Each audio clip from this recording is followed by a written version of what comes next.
사랑하는 새벽나라 친구들, 오늘도 말씀과 함께하는 복된 삶 살기를 원합니다.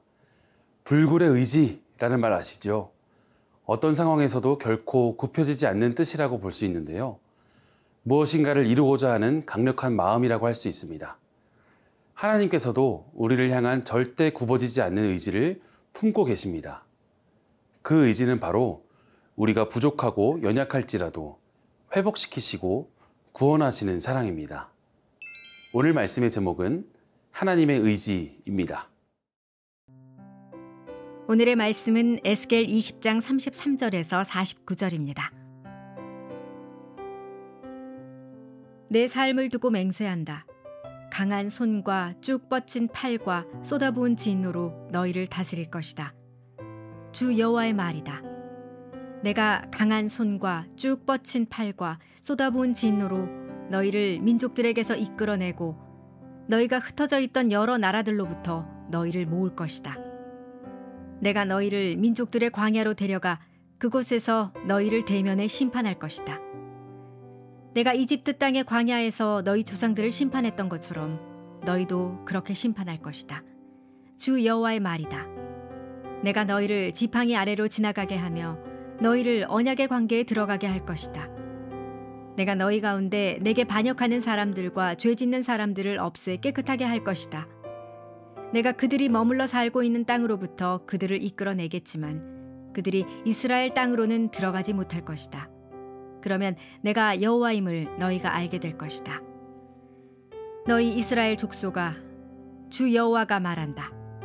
너희 각자는 자기의 우상을 따르고 섬기려면 그렇게 하라. 그러나 이후에는 너희가 다시금 내게 귀를 기울이며 더 이상 너희의 제물들과 우상들로 내 거룩한 이름을 더럽히지 말 것이다. 내 거룩한 산에서, 이스라엘의 높은 산에서, 그곳에서 이스라엘 족속 모두와 그 땅의 모든 사람들이 나를 섬길 것이다. 그래서 내가 그곳에서 그들을 받아들일 것이고 그곳에서 내가 너희의 제물과 너희가 드리는 첫 생산물과 더불어 너희의 모든 거룩한 것들을 요구할 것이다. 주 여호와의 말이다. 내가 너희를 여러 민족들로부터 이끌어내고 흩어져 있던 여러 나라들로부터 너희를 모을 때 내가 너희를 향기로 받을 것이다. 이방 사람들이 보는 앞에서 너희에게 내가 거룩히 여김을 받을 것이다. 내가 너희를 이스라엘 땅, 곧 너희 조상들에게 줄 것이라고 내가 내 손을 들고 맹세한 그 땅으로 들어가게 할 때 내가 여호와임을 너희가 알게 될 것이다. 그곳에서 너희는 너희의 행동과 너희 자신을 더럽힌 모든 행위들을 기억하게 될 것이고 너희가 행한 모든 죄악으로 인해서 너희 자신을 몹시 미워하게 될 것이다. 이스라엘 족속아, 내가 너희 악한 행동들이나 너희 타락한 행위를 따라 그대로 갚지 않고 내 이름을 더럽히지 않으려고 너희를 대할 때 내가 여호와임을 너희가 알게 될 것이다. 주 여호와의 말이다. 여호와의 말씀이 내게 임해 말씀하셨다. 사람아, 내 얼굴을 남쪽을 향해 돌려라. 남쪽을 향해 선포하고 남쪽 땅의 숲을 대적해서 예언하여라. 남쪽의 숲에 말하여라. 여호와의 말씀을 들으라. 주 여호와가 이렇게 말한다. 내가 내게 불을 붙일 것이니 불이 내 안에 있는 모든 푸른 나무와 마른 나무를 다 삼킬 것이다. 타오르는 불꽃이 꺼지지 않을 것이고 남쪽에서부터 북쪽까지 모든 사람의 얼굴이 불에 그슬릴 것이다. 나 여호와가 그것을 불 붙인 것임을 모든 사람들이 알게 될 것이다. 그 불은 꺼지지 않을 것이다. 그때 내가 말했습니다. 주 여호와여, 그들이 나를 두고 말합니다. 그는 비유로 말하는 사람이 아니냐. 본문 33절을 다시 한번 읽겠습니다. 내 삶을 두고 맹세한다. 강한 손과 쭉 뻗친 팔과 쏟아부은 진노로 너희를 다스릴 것이다.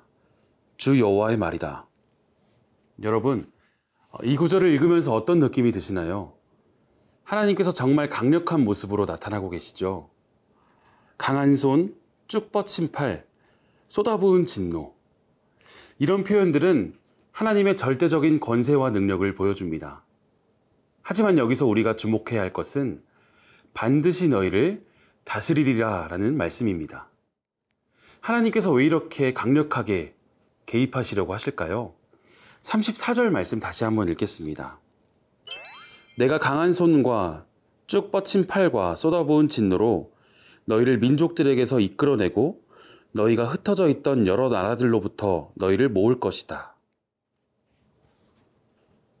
하나님의 목적은 파괴가 아니라 모아내는 것, 즉 회복이었습니다. 이스라엘 백성들은 하나님을 떠나서 각자 자기 멋대로 살고 있었습니다. 마치 양들이 목자를 떠나 뿔뿔이 흩어져 위험에 빠진 것과 같았습니다. 그래서 하나님께서는 강력한 목자로서 나서신 것입니다. 여러분도 때로는 하나님의 뜻보다 내 마음대로 살고 싶을 때가 있을 겁니다. 친구들과 어울리느라 예배를 빠지거나 재미있는 일에 빠져서 기도와 말씀을 멀리할 때가 있겠죠. 그럴 때 하나님께서는 다양한 방법으로 우리를 돌이키려고 하십니다. 여기 나오는 이 광야라는 곳은 참 특별한 곳입니다. 아무것도 의지할 것이 없는 곳, 오직 하나님만 의지해야 하는 곳입니다. 하나님께서는 이스라엘을 광야로 데려가셔서 다시 하나님과의 관계를 회복시키고 싶어 하셨습니다. 새나 친구 여러분, 이것이 바로 통치하시는 하나님의 의지입니다. 하나님은 우리를 사랑하시기 때문에 우리가 잘못된 길로 가는 것을 그냥 두지 않으십니다. 이렇게 강력한 손으로 쭉 뻗은 팔로 쏟아부은 진노로 때로는 강력하게 때로는 부드럽게 하지만 반드시 우리를 올바른 길로 인도하십니다.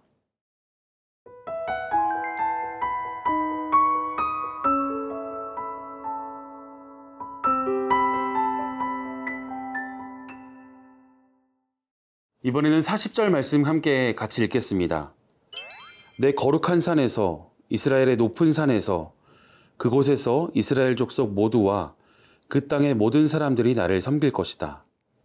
그래서 내가 그곳에서 그들을 받아들일 것이고 그곳에서 내가 너희의 제물과 너희가 드리는 첫 생산물과 더불어 너희의 모든 거룩한 것들을 요구할 것이다. 주 여호와의 말이다. 이 33절에서는 쏟아부은 진노로 심판하신다고 하셨는데 이제는 기쁘게 받으시겠다고 말씀하고 계십니다. 이것이 바로 결코 포기하지 않으시는 하나님의 놀라운 사랑입니다.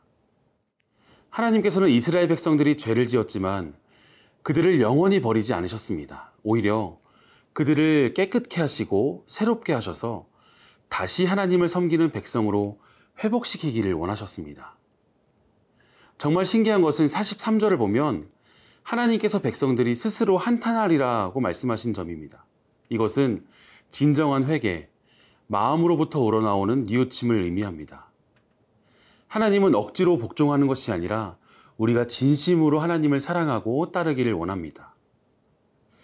여러분 혹시 나는 너무 많이 실수해서 하나님이 나를 포기하셨을 거야 라고 생각한 적이 있나요? 아니면 내가 이렇게 부족한데 하나님께서 나를 정말 사랑하실까라고 의심하신 적이 있나요? 오늘 본문은 그런 우리에게 확실한 답을 주고 있습니다. 하나님은 절대로 우리를 포기하지 않으십니다. 하나님께서는 우리를 사랑하시는 이유는 우리가 착해서가 아니라 하나님 자신의 이름을 위해서, 즉 하나님의 본성이 사랑이시기 때문입니다. 우리의 행위와 상관없이 하나님은 우리를 끝까지 사랑하시고 회복시키기 원하십니다. 이 마지막 부분이 45절부터 49절에는 남방숲을 태우는 불에 대한 비유가 나옵니다. 이 불은 심판의 불이기도 하지만 동시에 깨끗게 하는 정화의 불이기도 합니다. 쓸모없는 것들을 태워버리고 진짜 가치 있는 것들만 남게 하는 불이죠. 하나님의 의지는 변하지 않습니다. 우리가 넘어져도 실패해도 하나님을 등져도 하나님은 우리를 다시 일으키시고 회복하기를 원하십니다. 그리고 우리가 진정으로 하나님을 알고 사랑하는 사람이 되기를 바라십니다. 우리 각자는 하나님께 너무나 소중한 존재입니다. 그래서 하나님은 우리 한 명 한 명을 포기하지 않으시고 끝까지 사랑으로 인도하시는 것입니다. 그렇기 때문에 하나님을 의지하며 사랑하실 수 있는 저와 여러분 되시길 소망합니다. 오늘 말씀을 통해 아버지께서 우리를 강력하게 사랑하시며 절대 포기하지 않으시는 분임을 깨닫게 해주셔서 감사합니다. 우리가 아버지의 뜻을 따라 살아가며 아버지의 사랑을 나누는 사람이 되게 해주시옵소서.